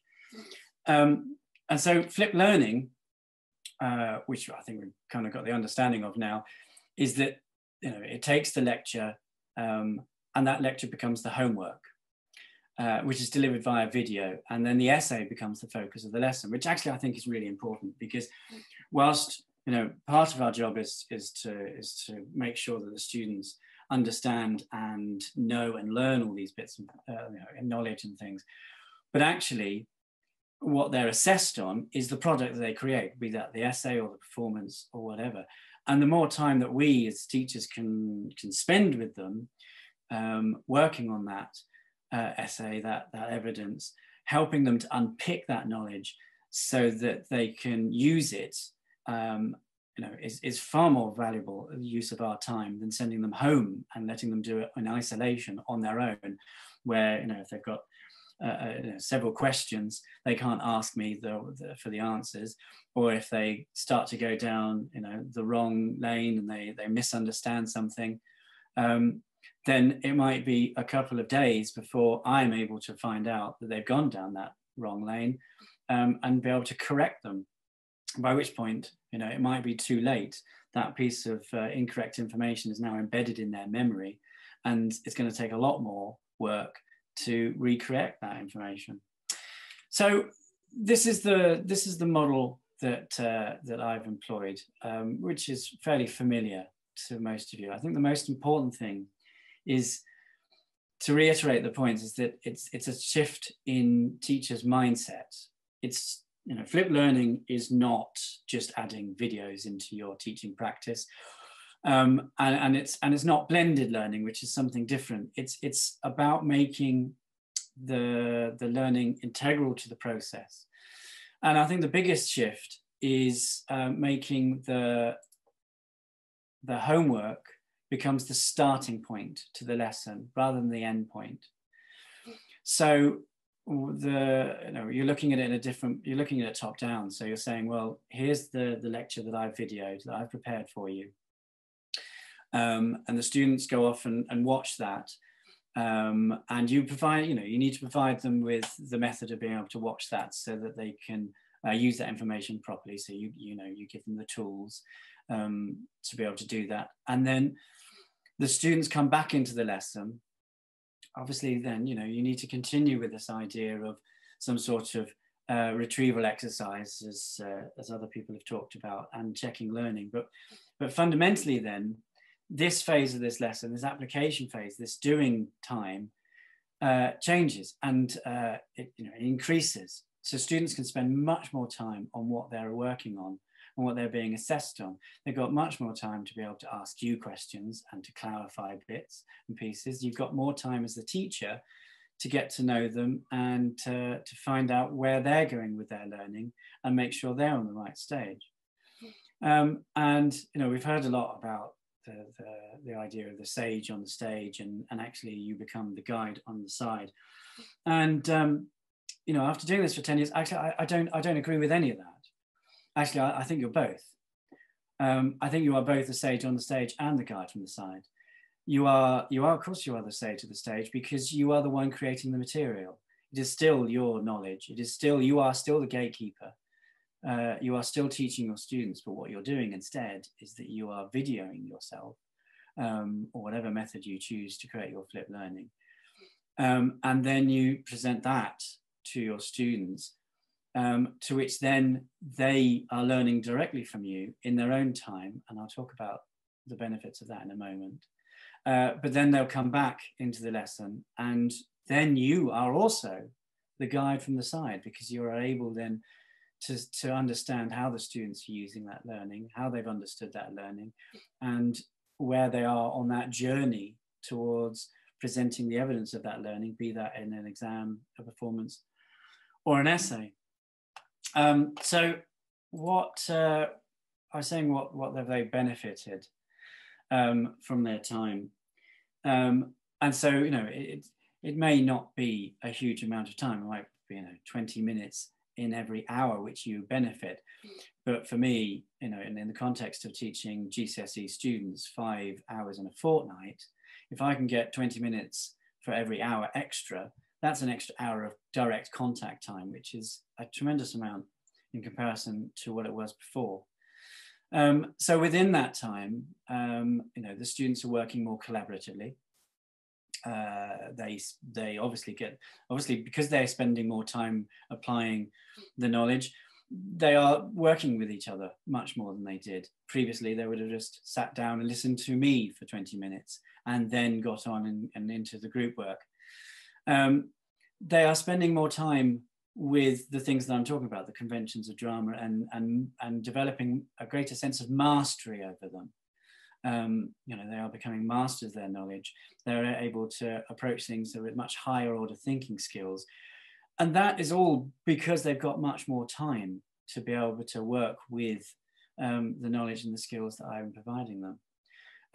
Likewise, I've already said, they've got more time to access me to overcome misunderstandings and problems they have. But at the same time, they've also become more critical of their work. Because they can spend more time with their work, they've got you know, time to stop, time to look at what they've done, time to engage on a metacognitive level of what they're producing, not just kind of, we've got 25 minutes, we've got to get in there, we've got to make, create, and then suddenly at the end of the lesson, let's go. You know, they've got much more time to really focus and narrow down on the work they're creating and really ask themselves, you know, am I demonstrating my knowledge as to the best of my abilities? Am I answering the questions, you know, thoroughly, really appropriately? Am I structuring my answer so that it really hones in on the assessment criteria that I've been given? And as such, I know over 10 years of doing this, the students' work has, you know, the standard of the students' work has risen. The students are much more engaged in the work. And the students, you know, it becomes a much more student-led experience. And I guess that links to the idea of the guide and the side, because the students are coming and they are, you know, driving their learning. They are owning it a little bit more. I said I would talk about how they're using the flipped learning at home. I think Damien talked about it as well. They, you know, I send them home and with the lesson, the lecture in a film format. And so that means they can watch it when they want to, how many times as they want to, in the format that they want to. They can stop, pause, they can watch it on their mobile phones, they can watch it on their computers, they can watch it on the train home. You know, all of those, that just allows so much repetition that then, you know, they know the information far better than they would if I was telling them. There's nothing else to distract them. There's no, you know, there's no distractions. I'm able to say exactly what I want to say, and if I haven't said it properly, then I can re-record it. There's no SLT member of staff walking in and disturbing things. There's no chat at the back of the classroom from two students who are distracting everyone. It's just me, my voice, and the students. And so that, you know, in that sense, they're really able to engage with it much better. What have I gained from it? You know, I've gained a greater understanding of the students. I spend more time with them, so I can help them improve and help meet their individual needs, which is something that Damien talked about as well. But I can also intervene much sooner with struggling students and be more effective with that intervention. I think Damien was talking about, you know, when you're working with a student, you're able to kind of spend much more time with them, and you're able to mark their work much quicker. So when you've got, you know, a student goes off and does a piece of homework for you, which is an essay, then they bring it into the next lesson. You can't mark it then and there, so you then have to mark it between that and the next lesson. So it might be a week before they get it back. Whereas in this model, you know, they go away, they learn, and then they apply it in their lesson. You've got the opportunity to mark it in that lesson because you're watching them write it, so you can guide them. And also, then you've got the essay straight away. So there isn't that kind of, you take a step out of things, so you can feed back to them much quicker than you were doing before. And Damien was talking about kind of increasing workload, making sure that you're always one step ahead. I think I've found, you know, that actually the workload is different. It's not more, it's different, because you also take out that stage of marking. You know, you don't have to spend so much time assessing because you're working with the students as they create the material that's going to be assessed, rather than having them create that material elsewhere. So instead of spending an awful lot of time with piles of essays and writing lots and lots of notes for them to improve, that happens in the lesson now, and then you can mark the final product, and instead then you spend the time working, creating the videos and material. At Key Stage 3, which is our younger age group, and we see them once an hour a fortnight. I send them a video, they come in, they get to go straight into action, which they love because it keeps them engaged. And I think that also works in primary as well, is that, you know, if you can send the students home with an interesting video, then they come back in and then they can get straight into the work without having to, you know, hear you talk for ages.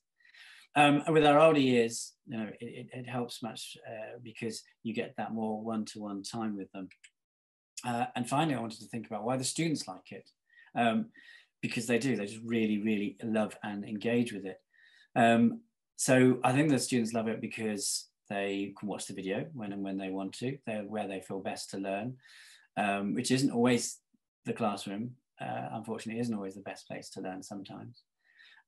So they can watch it as many times as they like, and as Damien says, you know, it can then go back into revision.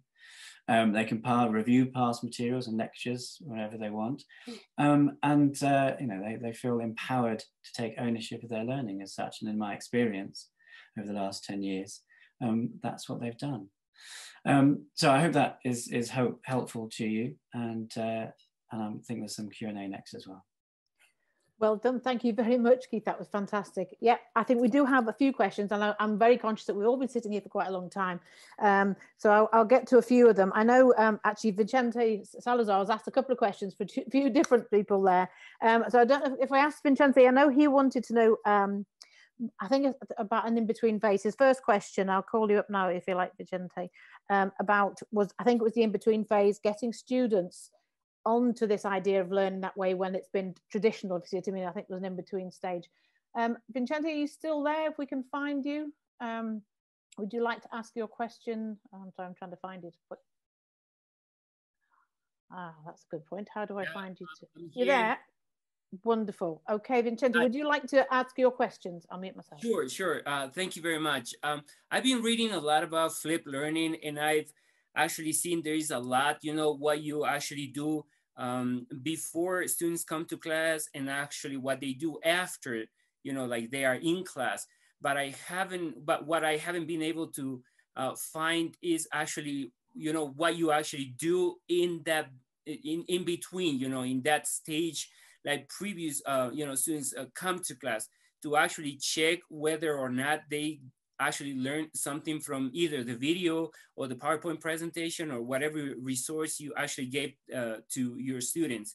I think there is a lack in research, in that very particular stage, what actually happens in between and what approach you actually use, in between to check if students actually got what you have provided them with.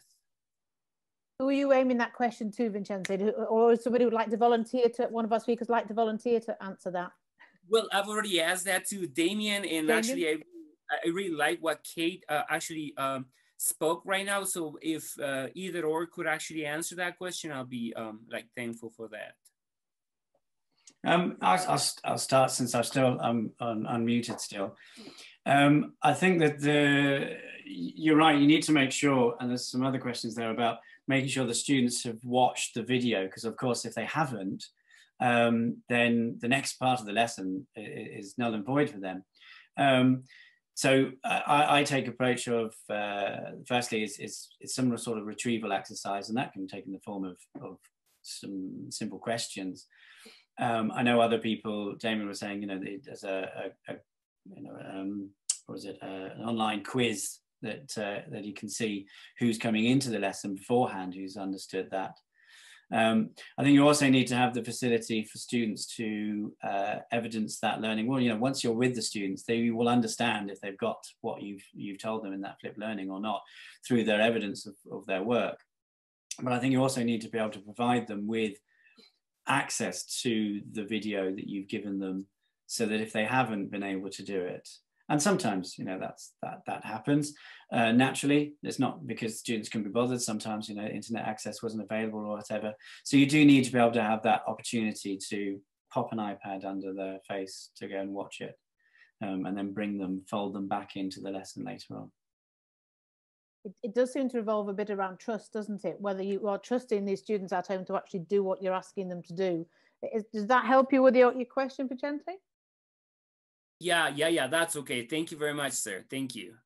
I think that moment of trust is very important, but that's also the thing that's kind of, in my experience, is the thing that's empowering the students. Is once you've given them the trust of learning, and taking that opportunity to empower, to own it, then they go away and do it. I think, Vincenzo, you also mentioned in the other question was more of, how you did the assessments, different ways, if it's just essay or the other ways of assessing. Was that what you're asking as well? Yeah, right. You mentioned that you actually use some essays in some ways of assessment, and I was just wondering if there are any other activities you actually use, to double check on whether students got the content or not. Still me again. I think, well, I don't know if I can't speak for anyone else, but I mean, it's about writing. It's also about discussion. It's about asking questions, making sure that you're asking students probing questions that you don't forget that the content of the lecture. So you are the person. You're still that stage from the stage. So you know what you've told them. You know the information, the knowledge. So you can also create a set of probing questions that will probe deeper into their understanding, and make connections of anything else that they've learned and they've understood as well, how they've connected to prior knowledge and existing information they've got. So questioning, I mentioned things like retrieval practice, so simple quizzing, things like that. In a drama setting or a music setting, or I suppose even a PE setting, if you've asked them to demonstrate, if you've given them some piece of knowledge which they can then go and demonstrate, then that also becomes part of that process. Thanks, Keith. Would any of the other speakers, Labrini, Damien, would you, either of you like to maybe say? Yeah, so some of the ways I've been using it is I'm also using gamification. So come in straight away, and I currently live in Dubai. So one of the things we use at the moment is like a camel racing. So it's almost like the recall or the retrieval practice of 7 questions, right? Where you at? If they get it right, they get to move across. Obviously, this is a basic way of looking at assessment of, 1, do they understand the knowledge? And then you can gauge as a teacher where they're at. But then just to go back to your previous one where you're saying, what if they haven't done the video? Depending on how you set up your lesson, so with the approach I was talking about creating individual sort of lessons, one of your tasks for that student can then be to do the flipped learning homework. I'm a big believer of, if you're teaching 30 kids the exact same way, you're doing it wrong. So they don't all need to be at the same level. So if, for example, half your class has done the video, they go onto that task, they can go onto that. If your other half haven't done it, their first starter activity can be to go through that information. You can then do it synchronously with them. I found currently, I've got a student that did the video, still didn't understand, did the questions, still didn't understand. We then went through the PowerPoint synchronously, so literally chalk and talk, with one-on-one with that while the other students got on. Hopefully that sort of way will help you, again, build on that trust, because it's obviously when the student turns up and you're like, who's done it? Half the class has, it then becomes slightly embarrassing if you're the kid that hasn't then done it. If you're then on a different task. I found that sort of way started to get them to move forward with it and build that trust of, right, I need to do this, then I come to the lesson, I can get on to the next thing, instead of, oh, I'm doing almost the boring task while everyone else is moving on to the next thing. Oh, thanks, Damien. Brilliant. So I think, did anyone else want to come back with that, or should we go to a next question? Because I think actually one of the other questions we've been getting, I've noticed from a few different people. I noticed there was Caroline and a couple of others asking about age relevance. A lot of this seems to be aimed at more to sort of older children. Were they relevant for the primary age phase, or 5th graders, as she mentioned? Would anyone like to answer that? I don't know if to focus. Sure, I can take a crack at that. So for scholarship, it's been primarily focused on the high school age. I think you can look at it in a somewhat different format for middle school. We haven't spent much time looking at the elementary age. The middle school faculty at Shag St. Mary's are very interested in scholarship. We actually do teach a health curriculum through scholarship.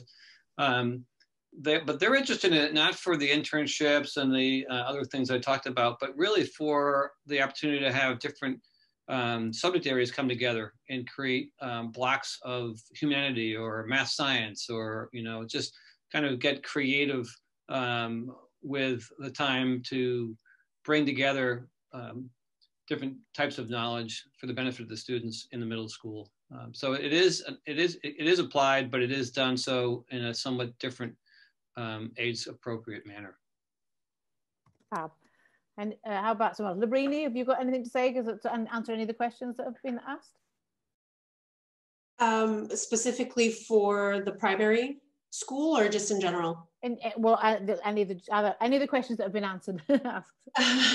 I think they covered most of them. I put something in the chat about using tools. There was a question about how do you assess their learning when you've given them those videos. I think I've put it in the chat that Edpuzzle and TED-Ed are fantastic, especially TED-Ed has an amazing bank of videos as well, and you can also add your own.